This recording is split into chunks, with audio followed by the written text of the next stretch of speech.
नमस्कार दोस्तों, कैसे हैं आप लोग। उम्मीद करती हूँ बहुत ही अच्छे होंगे, मस्त होंगे, स्वस्थ होंगे, अपने कामों में व्यस्त होंगे। मैं भी बहुत अच्छी हूँ। आप लोगों के सामने एक बहुत फिल्मी गाना लेकर आई हूँ। कैसा लगेगा कमेंट बॉक्स में ज़रूर बताइएगा। पति पति पियक्कड़ रहना है, वही के ऊपर हम गाना लेके आज बाटी। कैसन लागी ज़रूर बतावल जाए।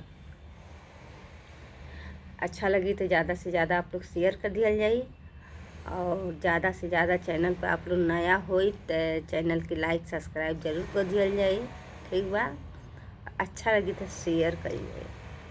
अब हम गाना सुनावे जाते हैं। पियक्कड़ मेहरारू और पियक्कड़ मरद मिल जा तो मेहरारू के इज्जत ये दुनिया में नहीं बा।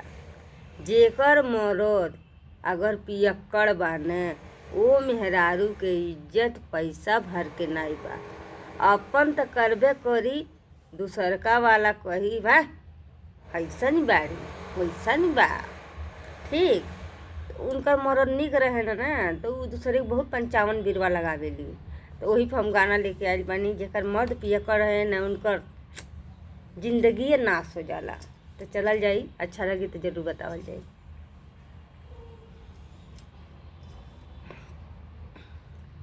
करिले गुजारा हम त गोल्डन बाली पहिरी के। करिले गुजारा हम त गोल्डन बाली पहिरी के। सारा गहना बिक गईल बलम के 70 वाली में। सारी गहना बिक गईल बलम के 70 वाली में।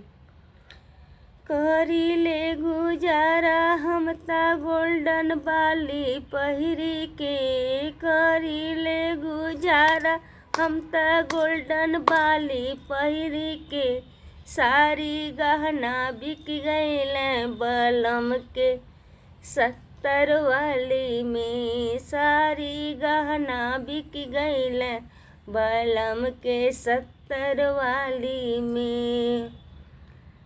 सुबह के निकलल सैया रात भैले आवे न। सुबह के निकलल सैया रातिया में आवे न हो। रतिया में आवे न। हमारा से कर अंग्रेजिया में बात हो।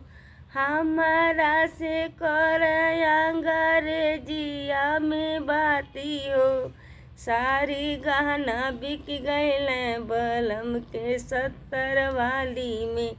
सारी गहना बिक गईल बलम के 70 वाली में। सुबह के गईल सैया रतिया में आवे न। सुबह के निकलल सैया रतिया में आवे न। हमारा से कर अंग्रेजिया में बाती हो। हमारा से कर पिया अंग्रेजिया में बाती हो। अब हिन गाड़ी बाइक बनक धराइल अब का बेचाई गाड़ी हो। गाड़ी बाइक टेम्पू बनक धराइल अब का बिकाई गाड़ी हो। सारी गहना बिक गईल बलम के 70 वाली में। सारी गहना बिक गईल बलम के 70 वाली में। करिले गुजारा हम त गोल्डन बाली पहिरी के। करिले गुजारा हम त गोल्डन बाली पहिरी के।